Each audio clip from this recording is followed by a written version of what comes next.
He quickly swerved the steering wheel to avoid a rat, but instead crashed into the guardrail of the Nanda Bridge, leaving half of his car dangerously suspended in midair. Even worse, when he tried to restart the car, it wouldn't start, and then a torrential downpour began. Helpless, he unbuckled his seatbelt, preparing to jump out, but unexpectedly, the tires slipped on the wet road, and the entire car plunged into the sea. Seeing himself about to drown, his survival instinct kicked in, and he quickly took off his heavy coat and struggled to the surface. However, the strong current swept him downstream, and he even hit his head along the way. When he woke up again, he had completely forgotten his name. Fortunately, a passing elderly man with white hair found him stranded on the beach and took him to a nearby town. Because the town was unusually quiet, the old man casually explained, "It's still early, and many people haven't woken up yet." Of course, there's another important reason. During the war, the town lost at least 62 lives. Even though nearly 10 years have passed, people still haven't escaped the shadow of war, nor have they recovered from the grief of losing loved ones. Therefore, the whole town has lost its former vibrancy. Quote, although the man felt somewhat amused, he didn't have much of a reaction. After all,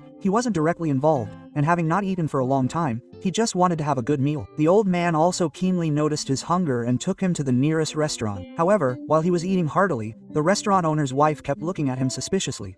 They even asked him if he had ever been there before. Not only that, when the old man took him to the doctor, after the doctor confirmed that he was physically fine, he couldn't help but stare at him for a long time. Even the police officer who came to inquire about the case, upon seeing him for the first time, involuntarily exclaimed, "You really look like him." Just as the man was at a loss, Harry suddenly appeared and tearfully hugged him, saying, "When you came out of the restaurant, I thought I was hallucinating because I missed you so much, but now that I've observed you up close, I wasn't mistaken. You are my son, Luke. You're really still alive." Quote, although he was still covered in dirt, because he had lost all his memories and had nowhere else to go, the man eventually went home with Harry.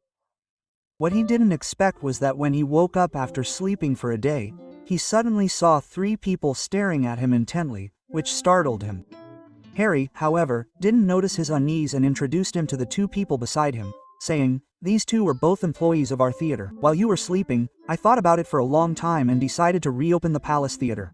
Quote, it turned out that before World War II, Harry and his son ran a small cinema called the Palace Theater. At that time, people lived peacefully and happily, and they loved watching movies in their leisure time, so the theater's business was booming. Unfortunately, the outbreak of World War II destroyed all the beauty and peace, and Harry's son disappeared during the war. The Palace Theater then closed completely.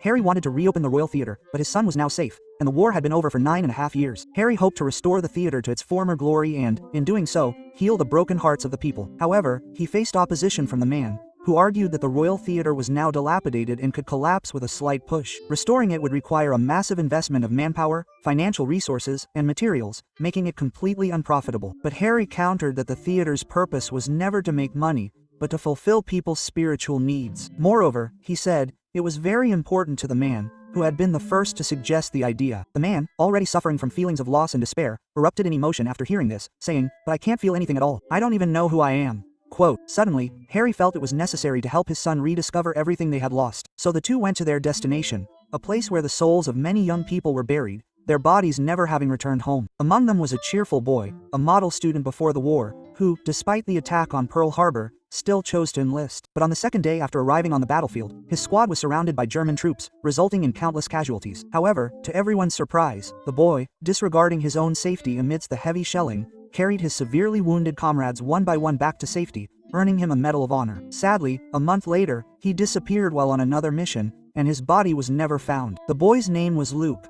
After the introduction, Harry took Luke's Medal of Honor from the box in front of his mother and personally hung it on the man's chest. Although his brain still couldn't unlock any related memories, the man was so moved that he couldn't speak. Luke, as described by Harry, was indeed an admirable hero. Even after leaving the place, the man remained immersed in a melancholic mood until he unexpectedly met the mayor on the way home. He barely managed a smile, and then, at the mayor's enthusiastic invitation, went to the restaurant where he had eaten before, receiving a warm welcome from the townspeople. However, facing so many unfamiliar smiling faces, he only felt awkward and uncomfortable, especially when his so-called friends came over one by one to greet him, even though he didn't recognize any of them. Moreover, when he finally mustered the courage to extend his hand to one of his friends, he found that the man was missing an arm. It turned out that the man had been injured on the same day as Luke during the battle. Although he was fortunate enough to return, the price was the permanent loss of his arm, relying on a cold hook to perform simple daily tasks. At that moment, the man felt even more guilty, feeling that he had touched someone else's wound. Fortunately, the mayor intervened in time,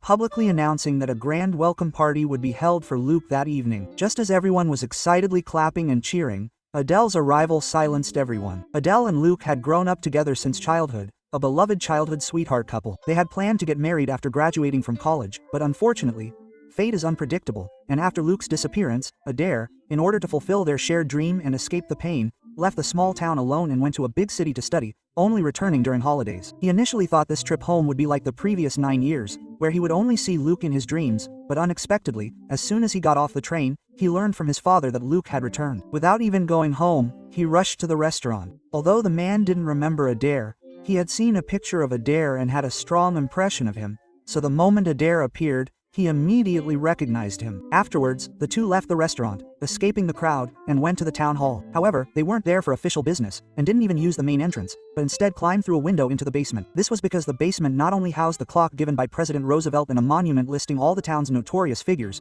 but it was also Luke and Adair's secret base. However, the man still had no memory. Adair was a little disappointed, as he had firmly believed that his importance in Luke's heart would surely awaken some of his memories. But he didn't give up. Instead, for the next period of time, he took the man back to their old meeting places every day, tirelessly recounting the details of their time together. That day, they climbed to a lookout tower with a panoramic view and watched the golden sunset together. Because the scene before them was so romantic, and he was standing beside the dwarf he had found again, Adair, whose heart was fluttering with excitement, suddenly experienced a recurrence of his old problem. He started hiccuping uncontrollably. Initially embarrassed, he wanted to leave quickly, but the man kept asking if he needed help, so he reluctantly stayed. It turned out that after Adair's first kiss with Luke when he was 14, he often hiccuped whenever he felt emotionally stirred, and the most effective cure was Luke's kiss. Although he wasn't sure if the man in front of him was really Luke, after spending a few days together, he was certain he had fallen in love with him, and the man was equally smitten with Adair at first sight. The two thus fell into a passionate romance. Soon it was Saturday, the day of the welcome parade. The man, dressed in a suit, intended to walk hand in hand with Adair, who was wearing a red evening gown, to the event. Unexpectedly, shortly after leaving the house, they were carried by enthusiastic onlookers to the center of the stage. Fortunately, Adair followed closely behind, and the two slowly danced amidst the crowd to romantic music. Seeing their happy faces, Harry felt incredibly relieved, but Adair's father became worried. Luke had been missing for 9.5 years and had completely lost his memory. What had he been doing during that time? Had he started a new job, begun a new life, or even gotten married and started a new family? If that were the case, if his memory returned, how would he choose? Suddenly, Harry's smile froze on his face, because he had never considered this question before, and couldn't think of an answer. Just as he was at a loss, the music suddenly stopped, and then the mayor walked onto the stage and solemnly announced, They sacrificed a lot for the country and never complained, nor did they ever shrink back in the slightest. Perhaps because of this, Heaven took pity on us and allowed Luke, with all the spirits of the deceased, to return to our side, thus nourishing our withered hearts. After saying this, he invited the most experienced music teacher there to play a piece, but the teacher insisted that the man go on stage, even saying that when he played the piano, he looked like an angel descending to earth. At first, the man was flustered and refused to go on stage because he couldn't remember ever playing the piano, but because he couldn't refuse the teacher's insistence, he reluctantly went on stage. Sure enough, the moment he pressed the keys, everyone's faces showed an unpleasant expression, except for Adele, who had a hint of a smile on her face. However, as his fingers continued to dance on the keys, the man gradually found his rhythm. Although he still couldn't satisfy the teacher, he miraculously stirred the emotions of everyone in the audience, making them spontaneously spin and jump to the rhythm of the music. The party ended perfectly in a shower of joy and laughter, and the relationship between the man and Adele developed further. But after the two parted ways, the man unexpectedly encountered the reporter. Originally, he only wanted to say hello, but the reporter gave him an unfriendly warning. Although I've never liked Luke because he always inexplicably angered me, I know him very well, and you are definitely not him. The people in this town have already experienced too much pain, so you'd better not let me find out that you're secretly plotting something behind the scenes, otherwise I will definitely not let you off. The man didn't respond directly after hearing this. He responded. Suspicious, he retorted with a seemingly irrelevant question. Why didn't you accept his invitation to dance? It turned out that at the queue, the man had keenly noticed Bao Ying's physical disability and her resulting insecurity, which led her to refuse the dance invitation from the restaurant owner's wife. Perhaps because her inner vulnerability had been exposed by someone she disliked, Bao Ying angrily punched the man, then left without looking back. The man could only helplessly wipe the blood from his bleeding lip and walk home dejectedly. As soon as he pushed open the door, he saw a black and white film playing in the dilapidated theater lobby, telling the story of a couple forced apart by war. Watching the light flickering in the darkness, the man suddenly became thoughtful. Immediately afterwards, he went to the projection room and, for the first time, introduced his father to Harry, who was busy with the film reels. Not only that, but the next morning, he actively woke Harry up because he had made up his mind to accept Harry's previous suggestion to renovate the dilapidated theater and restore it to its former glory. Thus, he began the preparations. First, he thoroughly inspected the extent of the damage to the theater, then calculated the approximate cost. Next, he went to the town hall and obtained permission to search for surplus materials, because this would not only save money but also allow for recycling. Once everything was ready, he gathered the townspeople and began the enthusiastic work. Although the process was not smooth, for example, sparks flew as soon as the power was connected, and the cleaning work was a huge undertaking, everyone worked together in unity.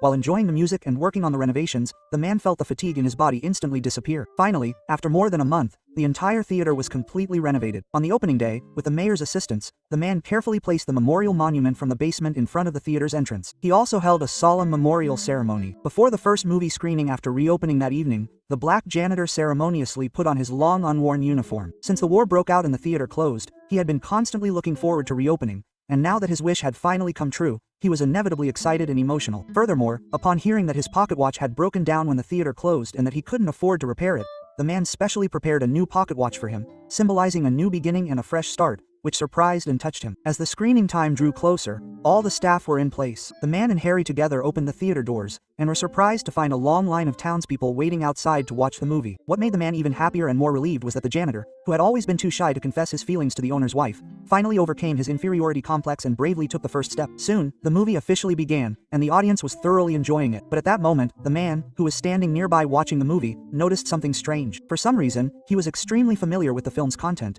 and could even guess every line of dialogue between the characters word for word. It turned out that the man was indeed not Luke. Before the war, he was a successful Hollywood screenwriter, and his most famous work was the film currently being shown in the theater. The movie being shown featured his girlfriend as the lead actress. His life should have been a smooth path to stardom, but unexpectedly, the club he joined in college on a whim to pursue his girlfriend turned out to be a spy organization. Although he was completely unaware, he was still placed on a political blacklist and was about to face legal trial. Even worse, to prevent his former company and girlfriend from abandoning him immediately, Lou faced the crisis alone and was powerless to resist. In his despair, he wanted to use his remaining savings to find a place where no one knew him to hide, but unfortunately, this accident happened. Suddenly remembering everything, he didn't know how to face reality. Just as he was lost in thought, the black man, Jian Shu, urgently informed him that Harry hadn't replaced the projector in time. When he rushed to the projection room to check, he found the other man lying on the ground. It turned out that Harry had always suffered from heart disease, and now his lungs were filled with fluid. The doctor diagnosed that he didn't have much time left. Although he had recovered his memory and knew that Harry wasn't his father, after spending so much time together, Peter had developed deep feelings for him. Therefore, after learning the truth, he couldn't help but tear up. But the first thing he said after waking up was, "I'm sorry, I couldn't complete the screening task and let the audience know the ending of the film." Then he said with relief, "My body, I know best. Being able to live until now is already a blessing from God, especially since I can lie in my own bed before I die, instead of on a cold battlefield full of smoke and fire.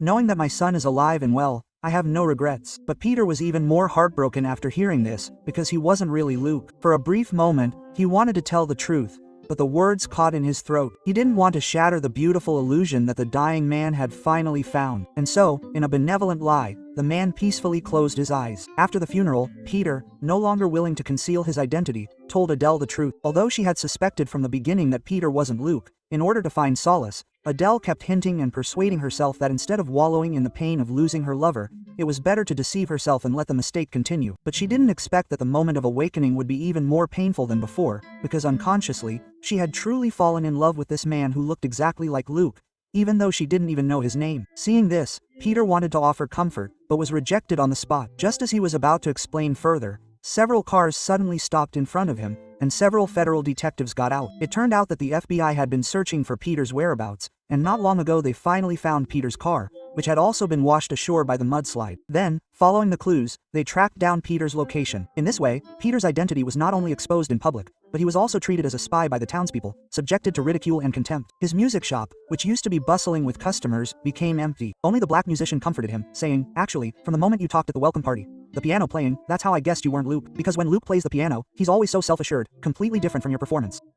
The reason I didn't expose you immediately was because the whole town needed you to heal from the trauma of the war, so I chose to remain silent. Although the truth has now been revealed, I still dared to appear, letting Harry know beforehand." Peter didn't know whether to laugh or cry after hearing this, but he knew he couldn't be Luke anymore and had to leave the town. So he entrusted the cinema to the black projectionist. After all, the latter had always treated the cinema as his home, having a deep affection for it, and would surely manage it diligently in the future. With no more worries, he found a lawyer to seek advice on how to deal with the prosecution. Unexpectedly, he was told that as long as he reported more so-called spies as required, he could be exempted from punishment. At first, Peter found it absurd, because he wasn't a spy at all, and the people on the list given to him were all strangers. But the lawyer said, if you want to get rid of the charges and live a peaceful life for the rest of your life, you must abide by the rules of the power game, otherwise you will be crushed to death. Although he couldn't convince himself emotionally, rationality ultimately prevailed, and Peter decided to compromise. However, when he was about to return the Medal of Honor to Luke before leaving the town, he unexpectedly encountered Adele. After hearing that he was willing to be burdened with false charges for the sake of his freedom, Adele not only persuaded him that he should use the weapon of law to defend his rights. Peter, still reeling from Luke's powerful influence, felt inadequate because he wasn't Luke, not the hero everyone expected him to be. Now, being explicitly told by the woman he loved that he was inferior to Luke, he immediately felt hostile.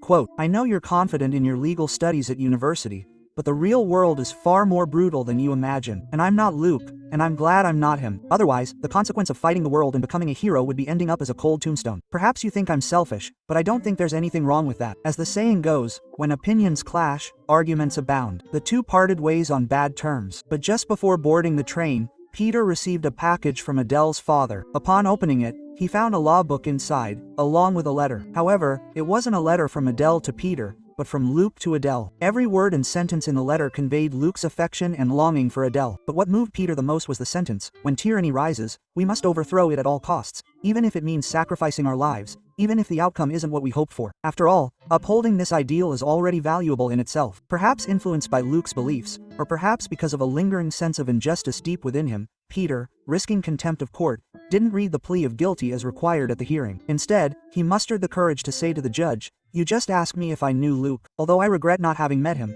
I'm certain that if he were standing here, inside, he would certainly state unequivocally that the America represented in this room was absolutely not the America he fiercely defended. The true America was like what was written in the law books, where every citizen had freedom of belief and freedom of speech. Previously, the lawyer had said that the Constitution was just a document with signatures, and those in power could amend it at any time. But I think the power to amend it shouldn't be in their hands, nor should it be in the hands of any individual, but in the hands of every soldier on the front lines of the battle for freedom, because without them, there would be no independent and autonomous America. Upon hearing this, the reporters who had been mocking Peter all showed expressions of admiration. The small-town residents watching the live broadcast on television shed tears of emotion, while only the chairman of the hearing committee looked utterly defeated. However, no one was paying attention to his expression anymore. On the contrary, when Peter finished his statement and rose to leave the courtroom, thunderous applause erupted. Everyone regarded him as a hero, but he thought he was going to prison and was preparing to go home immediately to pack his bags. Then the lawyer excitedly said, the chairman is indeed a cunning fellow. The moment you were surrounded by reporters, he changed his strategy. Remember your college girlfriend you unintentionally mentioned in court just now? She was confirmed as a spy 6 months ago. Originally, the chairman wanted to label everyone associated with her as accomplices to pave the way for his own future.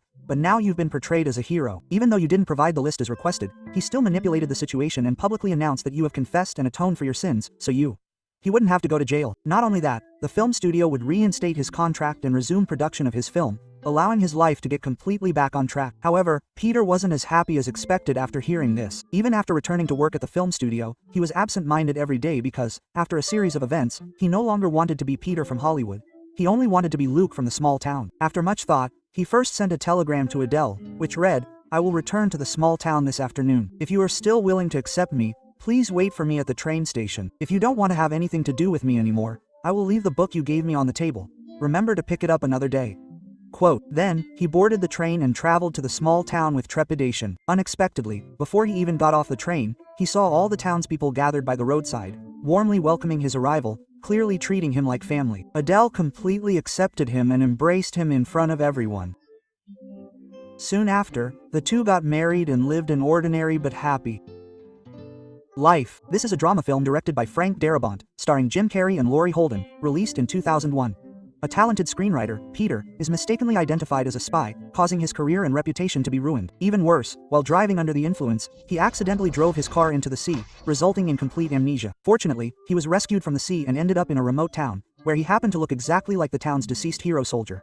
This mistaken man was accepted with compassion, and during his time in the small town, he relearned love, responsibility, and commitment. He repaired the old electric organ, awakened the town's cultural memory, and, in the end, buried Luke's father, rebuilding a father-son-like emotional connection. At the same time, he was gradually influenced by the simplicity and resilience of the townspeople, and his inner turmoil was healed, so much so that even after recovering his memory and fulfilling his promise to Luke, he did not continue his glamorous life as a screenwriter, but returned to the small town. In fact, Peter's story is more like a spiritual crisis experienced by modern people in a high-pressure society, forgetting who they are and why they started. The small town, like a utopia forgotten by time, offered him a chance for a new life.